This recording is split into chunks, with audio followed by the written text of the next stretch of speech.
Win! What's up, guys? Welcome back to the channel. I am Bear, your 2K technologist. We breaking down the whole game and we're out here making fun tutorials to help the 2K community learn about the game and to learn on how to win, alright? So you can get W's when you play online. So if you clicked on the video, you already know what's going down today. We're getting down on the defensive settings. I had a few people reach out and ask me what my defensive settings were, and we're gonna get into that video today, people. So sit back, relax, and let's get down. Let's go!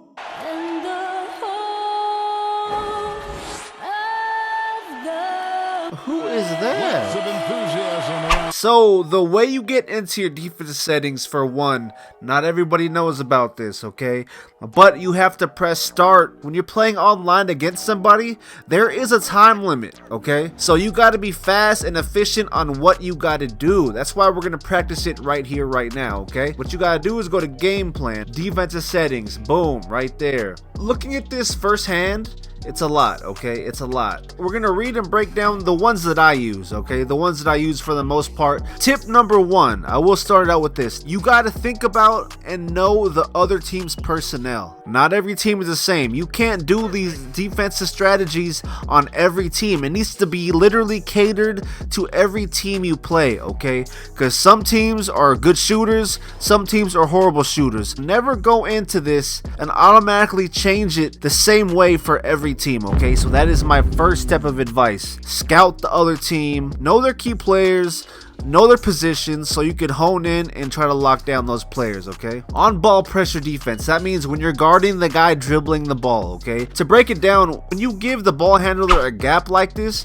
you're basically trying to play the passing lane and you're giving them no respect to shoot a jump shot. So if you see the graph on the right side, it basically breaks down what is going to happen. It gives you the positives right there and the negatives right here, see? It breaks down the description and everything. Next, tight. On ball defender will guard ball handler closely and will allow for very little space. Positives, great against shooters. The negatives, tougher to contain dribble penetration. So basically, the tighter you play on him, he won't be able to shoot, but if he's a good dribbler, he'd probably be able to get by you very easily. So that's the pro and the con when it comes to playing close on a point guard or a shooting guard. Next, we're going to go into smother. The on-ball defender will crowd their matchup as closely as possible whenever they have the ball. So that means they're definitely all over the person. They're definitely not going to get a shot off. Negative is it's very easy for the ball handler to get past their defenders. There's pros and cons to every situation that you do. So next, off-ball pressure. When the point guard is bringing the ball up, the off-ball pressure is the wing player, the shooting guard or the small forward. I'm going to go tight.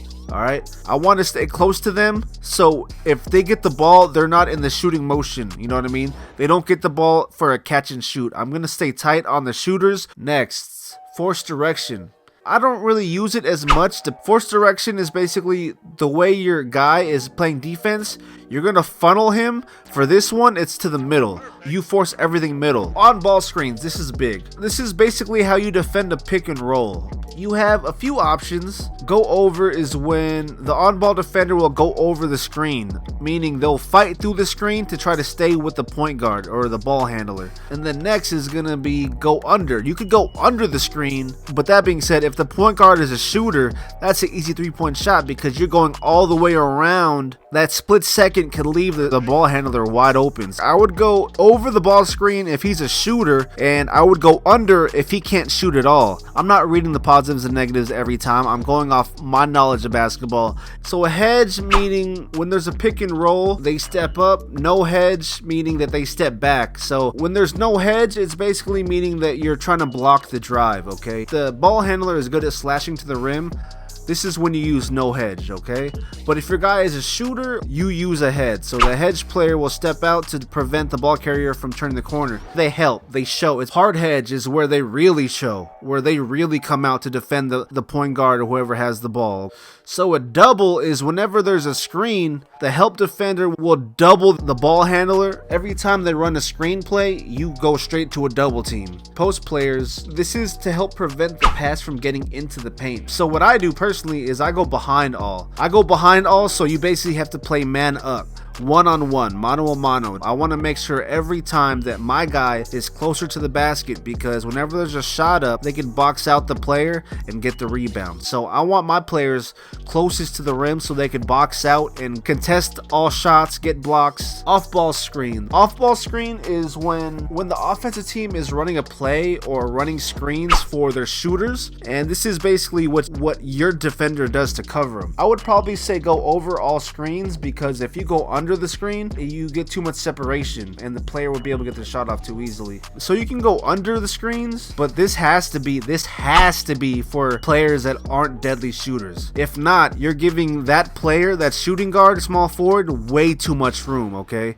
This is for the player that drives to the cup afterwards. So going under is for the player that drives. Going over is for the shooters. Or you could switch. You could switch to make sure that you have a player on player at all times, but it creates mismatches, and mismatches lead to getting picked apart. If I saw a switch and I saw a mismatch, I would attack it every time. So be careful with that one, okay? Double team the perimeter. I would just say keep it manual, because if you hold L1, you can call for a double team at any time. You got to be careful using double teams, because if you use a double team, it's funny, we had a viewer comment about double teams saying that it never works, okay? If you run a double team every time, you're leaving somebody wide open. Going over to this, the only time I would do a double team on the post is if the guy is scoring at will. If it's Giannis and he's scoring every time in the post, I'm changing it on when he catches it. Double team comes as soon as he catches the ball in the post. This other one, switch rules off ball. Like I said, you could read into this more if you want to, but I don't really use that one. Pre-rotate.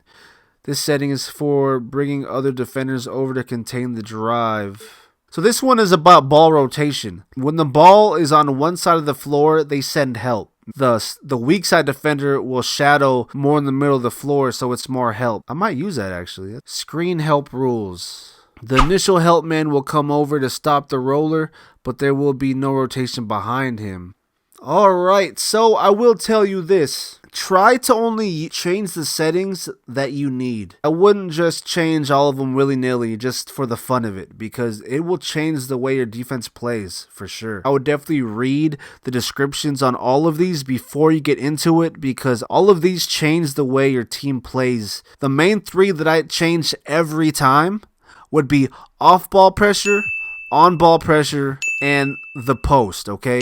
Everything else is like adjustments that you make in the game if you see that your team is getting worked in these aspects of the game, okay? But like I said, the top three: post, off-ball defense, on-ball defense. So now I'm going to get into an online game and see what kind of adjustments I make on the fly, so you guys can see a little bit of an example on how I play the game, okay? So with that being said, let's get into some real game footage. Let's go. So this is one more key that I will give you guys for the defensive settings. Not everybody knows about this, but during timeouts, you could adjust your game plan. So if you press triangle, defensively, this is big. Aggression. What I do is play physical, because that means they'll play harder defense. You could change these the way you'd want to. Wall up, protect perimeter, like no threes. I'm just leave it on auto. But yeah, play physical is a really big one for me for aggression. I like my guys to play man up. Good D! They mean by that, on the court, off the court, the guy that understands it's about team versus him. Back to Leonard. The three ball. Oh, good D. Just 5 to shoot. Good D! Outside Leonard. Poke loose. Knocks it take loose. Stolen by Westbrook. And the bucket is good. Let's go. That's how you play some defense, baby. When you see this, your opponent has left the game, that's how you know you shut him down.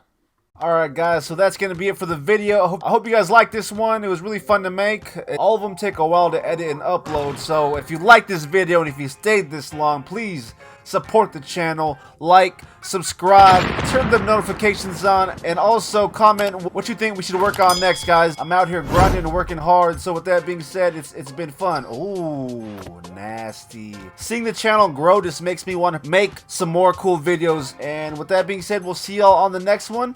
It's all love, y'all. It's all love. Your boy's out here just helping out the 2K community. So with that being said, play some 2K, shoot your shot, and get the W. Ayy.